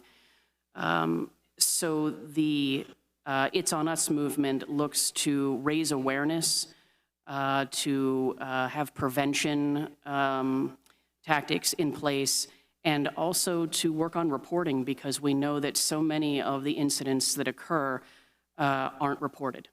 So with that 3-prong approach, the money that's received through the It's on Us grant seeks to address the issue. Thank you. And just one very last question is, oftentimes when young girls and young folks, young students are experiencing sexual violence, it's often the abuse is coming from a person that's trusted, a teacher, a coach, someone else in or around or connected to the school. What measures are being taken to vet adults who have access to young people in our school districts? There's all kinds of things that are happening within schools to ensure that the individuals who are selected don't have any past occurrences of something like this, that students aren't unnecessarily left alone where incidents like this might happen during or directly after the school day.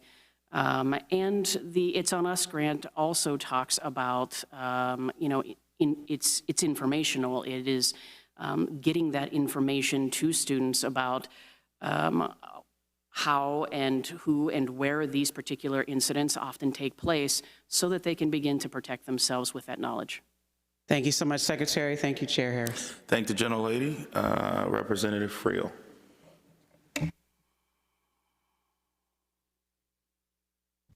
Thank you, Chairman. Secretary, I just want to go back to discussion on fund balance earlier, just because I think the discussion didn't kind of complete the cycle of what actually fund balance is and why it exists. In our public school system, in our standards system, we have recommendations from GASB on how much a fund balance should be, of about 16%. Is that correct? Yes. So when some of our folks on the other side were quoting the increase in that fund balance in dollars, we weren't talking about it in percentage. Would it be surprising to find that over that same course of 2010 up through 2022, our fund balances in the public school system went from 16 to about 17% and are still within that range? Does that make sense to you? That wouldn't surprise me. And I recognize that a lot of that funding is set aside so that they can begin to prepare for eventualities that they're going to face in the near future, particularly related to facilities. A lot of the conversation that we've had today has been related to the needs that we have for facilities, and they have to have the funding set aside to address some of those things. And it also seems to me that the school districts are chided if they don't have the funding to do that, but also chided if they seem to be saving too much. Right. So even though it's a function of our operating costs and how much our education system is and how much we put away, both for things like facilities, capital projects, maintenance, also our cycle where we do taxes is on a fiscal year, and our school district is on is on the calendar year, and our school district is on the fiscal year. So there's a difference between when our school districts collect taxes and when they have to pay their employees. And part of that fund balance is, in fact, to ensure that we have cash in the bank when we're making those payments out before we collect our taxes. Is that correct, that coverage? Absolutely. So at that same period of time, our cyber charters, or our charter schools in general, all our charter schools, went up from just over 16% to over 40% fund balances, not including the real estate they purchased. Does that seem excessive and it not in line with what the rest of public schools are required to do? When school districts increased from 16 to 17 and charter schools, as you mentioned, went from 16 to 40, I would say that those two things lack parity. And is there any oversight into how much of that fund balance goes towards instruction or programs that are for instruction at the cyber or at charter schools? We can make some of that determination based on the annual financial reports, and those are posted on our website. Right, but there's no requirement that for instance, if I'm a charter and I have $300 million in fund balance that I purchase real estate with, that's perfectly okay and legal, correct? If it is an acceptable use of the funds, then they can proceed in that way. Mm-hmm. Would you be in favor of us putting limitations into how our tax dollars are spent and making sure that they're directed towards towards our students in instructional time? Would that be fair to do for our taxpayers? I think anytime we can direct our funds to the specific needs that students have, we are better for doing so. And are you aware of any studies that relate the amount of real estate one owns to how student performance is improved? No. Thank you. That's all my questions. Thank the gentleman. Chairman Schweier.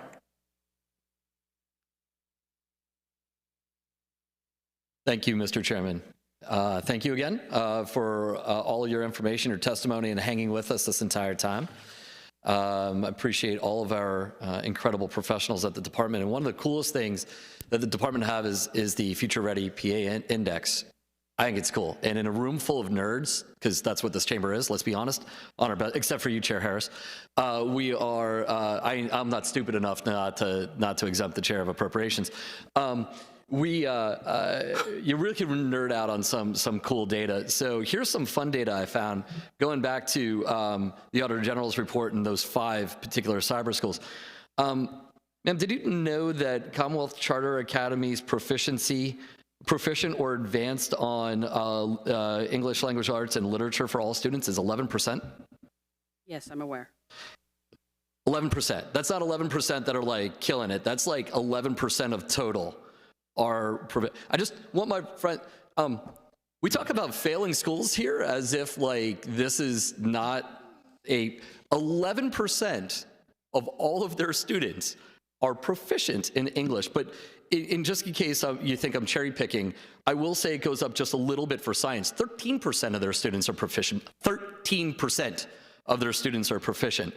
It doesn't get better from there. In math, it's 4.7%. Now, if those numbers were for my colleagues that want to talk about my school district being a failing school district, because I am one of the bottom 15 percentile in the Allentown School District, our numbers don't come close to that. They're nowhere near those levels of awful results for our children. Making matters most, Madam Secretary, do you know what their percentage of their students that take PSSAs are? Roughly? It is exceptionally low. 24%. 1 out of every 4 of their students take PSSAs. And the best they can do is a 4.7% proficient rate on math. So it begs the question, are we actually getting what we're paying for? Never mind. I'll let that one go. Not just picking on one charter school, I will say Insight PA Cyber School is 20% proficient in ELA, 4.4% proficient in math. PA Cyber 27 and 12. Reach Cyber 19 and 6. Pennsylvania Leadership, which is the 5th of those 5 cyber schools, is 46% proficient in literature and reading, and 27 in math. Going back to my statement that these are not traditional public schools.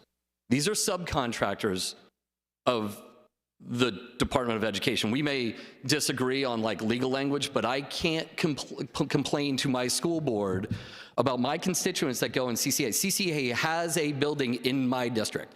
It's got really cool neon. It's got a clock tower on top of it. It's really sharp. It's neat.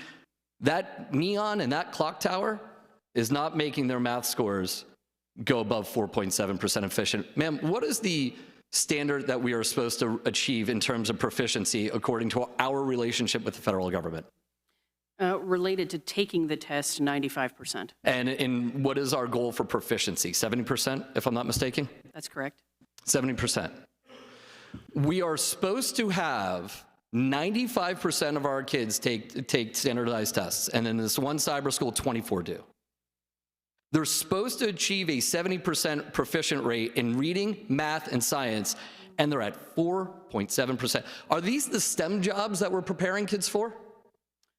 Are these the what? I'm sorry. Are these scores good enough to prepare our children for the STEM jobs that I hear about all the time in this chamber?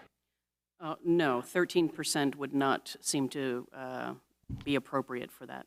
In case anybody's wondering, that website is publicly facing.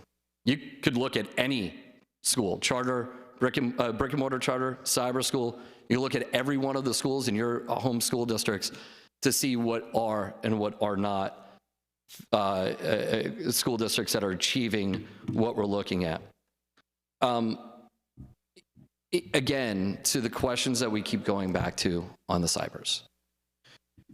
We have forever heard the conversations and have had the conversations about the financial drain that they are on our school districts. We have forever heard about school choice and parents' rights, and nobody's arguing those points. What we don't have enough of a conversation about is, are these schools worth what we're paying for?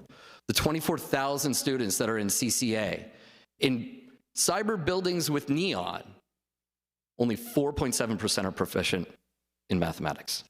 It seems like we're doing something wrong. And just again, to make sure that I'm not just picking on them, all 5 of those schools are woefully under not only what their goals are, but what their actual number of kids that will even take the tests are.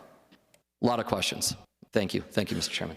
Thank you, Chairman. I would just like to put on the record, I am a nerd, I just have swag. So it's like a nerd with swag. Just wanted to put that out there. Thank the gentleman. Chairman Struzzi. I'll keep that in mind, Chairman Harris. Yeah. Because sometimes I cry on the inside. All right, thank you. Well, Madam Secretary, I would say welcome to your new position. Clearly, from what we've heard today, we have a lot of challenges and opportunities in our education system here in Pennsylvania.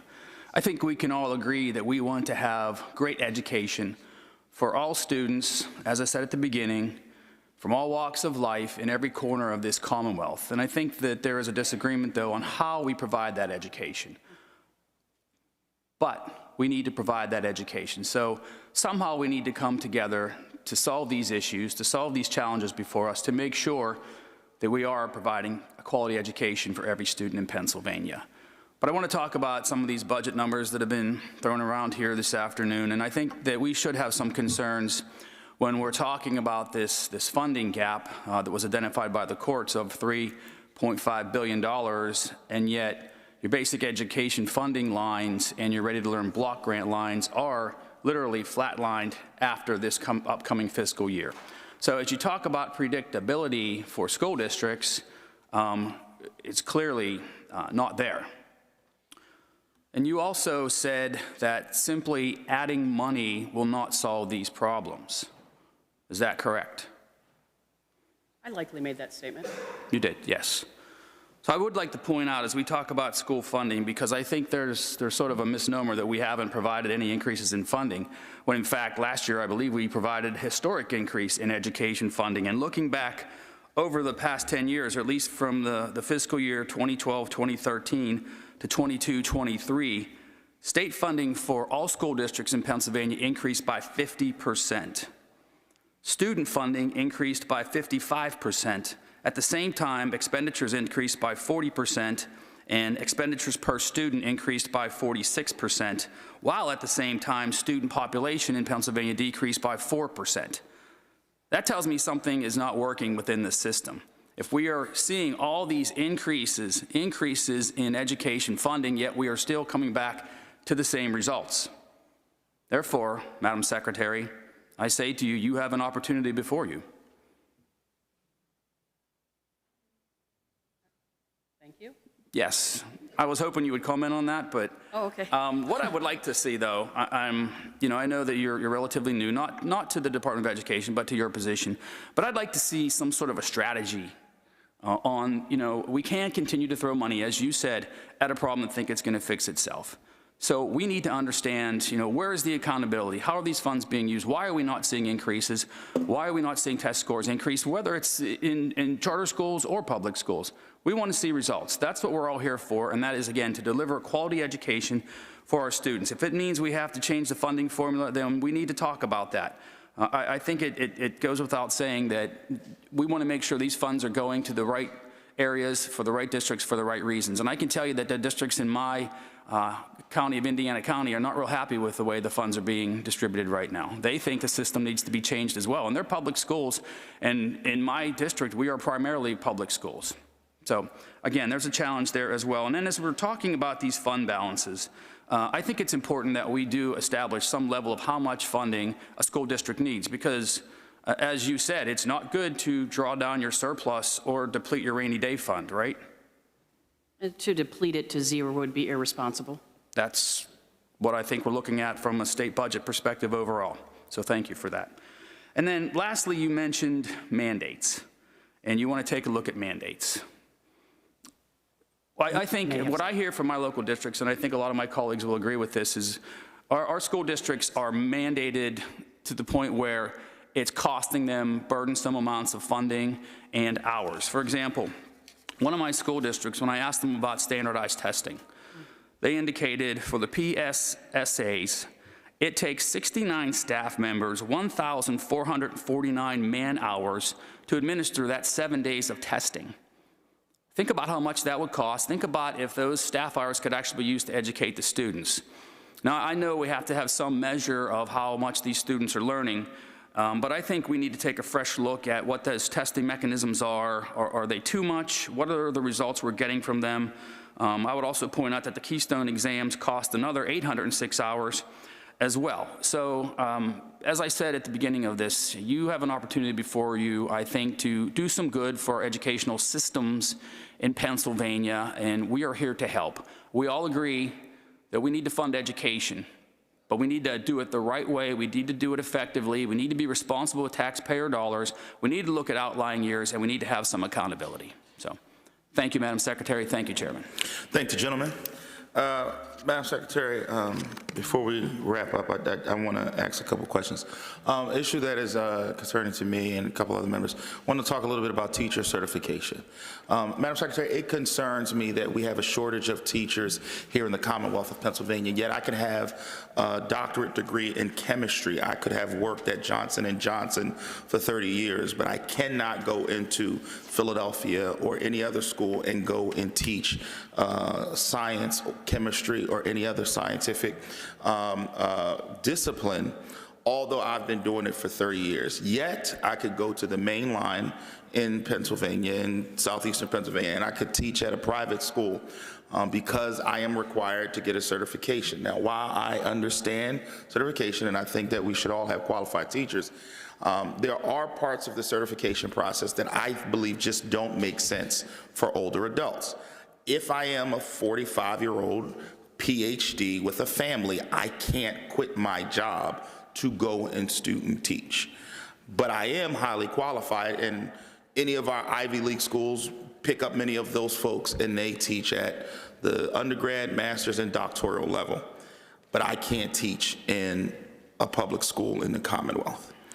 what are we doing about teacher certification to maintain the quality of educators, but also provide pipelines for those who may not have went to undergrad for education? Well, I'm thrilled to actually have an answer to the 45-year-old PhD chemistry person, because we have in the state internship possibilities. Now, internship certificates would allow somebody with that level of expertise and credentials to have up to 3 years to get their certification and essentially do their, I'm going to call it student teaching, but it is an internship for 3 years with some degree of autonomy in a classroom and be paid at the same time. And this is something that we're seeing more and more individuals, particularly those that you suggest who have credentials and who are doing a career change coming into education. They're going that route of the internship. So one of the things that we're trying to do is publicize that a little bit better. Also trying to make sure that our institutions of higher education have a knowledge of the programs that they can have and have more of them offer that to students. Because that absolutely is one of the pathways forward. In creating additional pathways, whether it's for students like you describe or for others who want to be teachers, we want to remove the barriers and create those additional pathways to get them into the classroom. Staying on the issue, thank you for that. Staying on the issue of teacher certification, what is the timeline? How long does it take in general for a person with a teacher certification in another state that is coming into Pennsylvania to transfer their documentation? It's on the splash page of our website, but I don't have the statistic off the top of my head. I think I'm going to have to get back to you on that one. I apologize. Sure. I only ask because there have been times in the past where I've had constituents reach out to me who have jobs waiting for them here in the state of Pennsylvania. They're certified in Georgia, they're certified in New Jersey, other states, and they have to wait on us to clear their certification so that they can go ahead and teach in Pennsylvania. So I was just wondering, so if you can get me the answer on how long does that typically take, that'd be great. I can do that. I can also tell you that because we have it on the front page of our website, and it's something that I look at with a good deal of regularity, but for whatever reason can't bring it to mind at this second, we have seen significant decreases in the amount of time that it takes. Okay. The amount of weeks that it takes to get this done. So we are making progress in that area, and I'd be happy to get the statistics to you.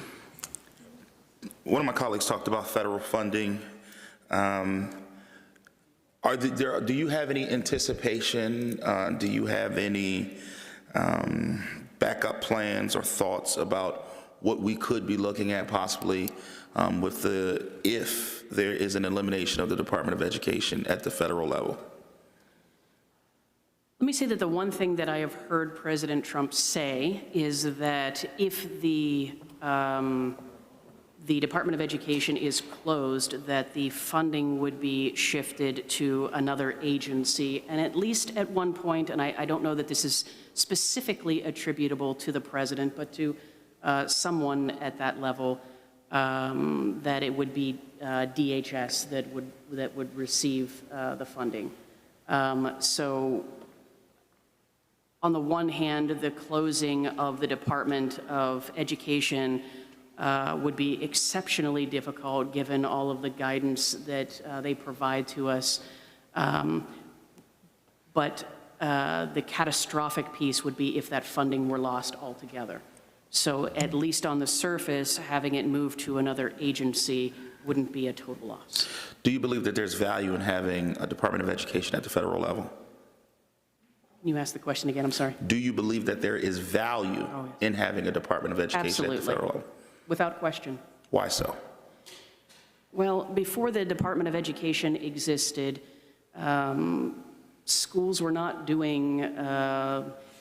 we're not educating all students in a fair and equitable manner. Indeed, some of our special education students were not receiving the level of care and concern and education that they needed to and should be receiving.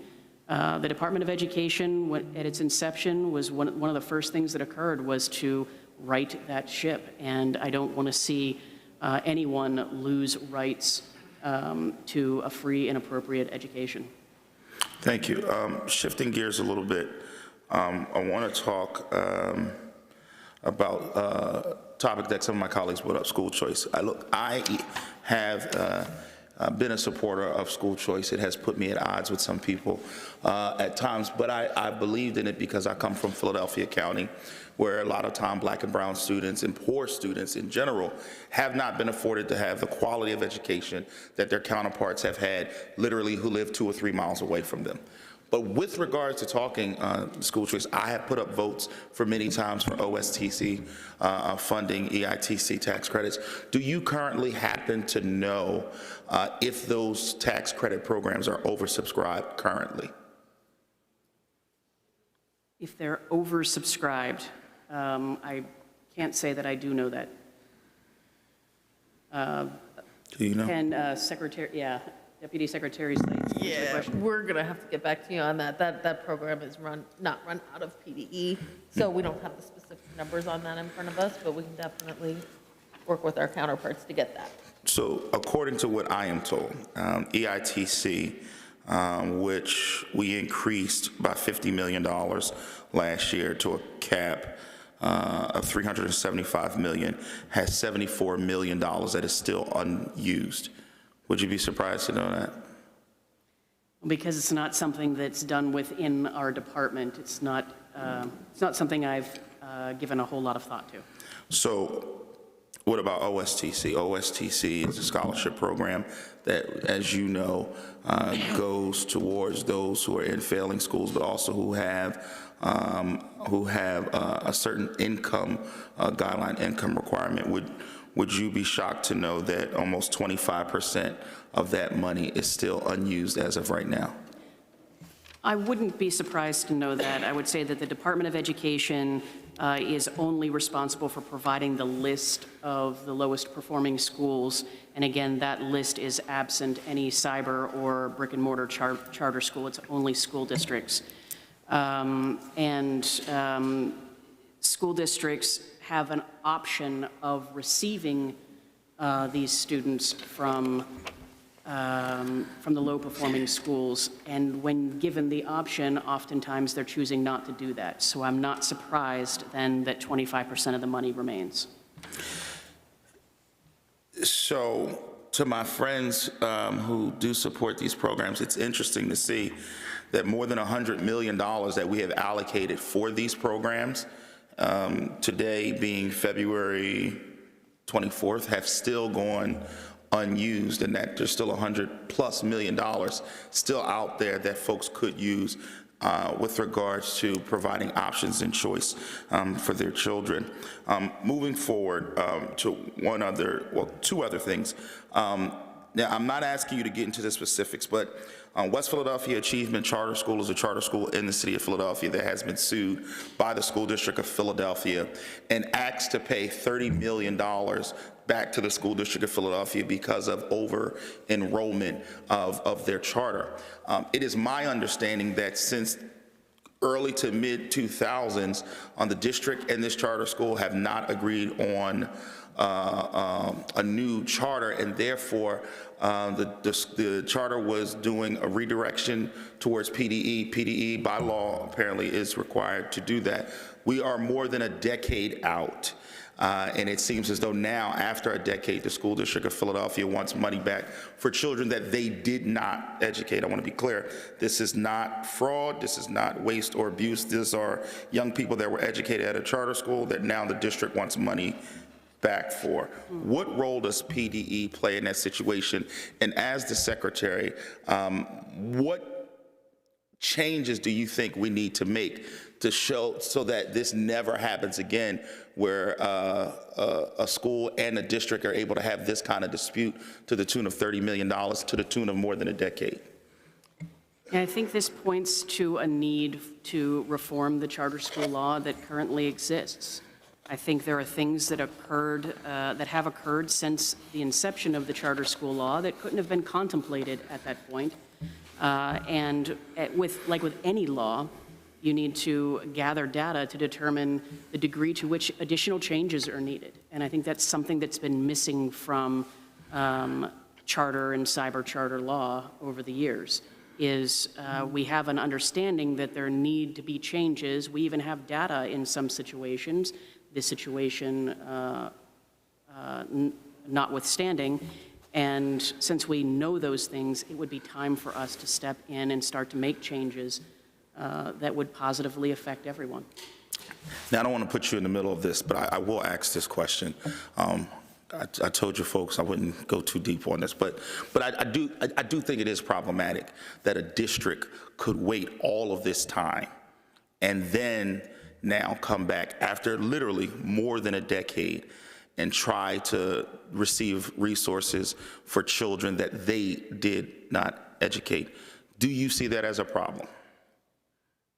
I think the problem itself lies in the legislation, in the law that currently exists. And this isn't an isolated situation. Perhaps this specific thing hasn't occurred before, but there are plenty of disputes between charter schools and school districts, whether they're charter schools that are brick and mortar or cyber, related to well, we how can talk much about money. cybers another time. I'm not worried about Yeah, them. okay. Or brick and mortar charter schools. They got issues, but go ahead, I'm sorry. How much money that they should receive, and when a redirection is sought, that redirection can only occur in one direction. Mm-hmm. It can only go to the charter school.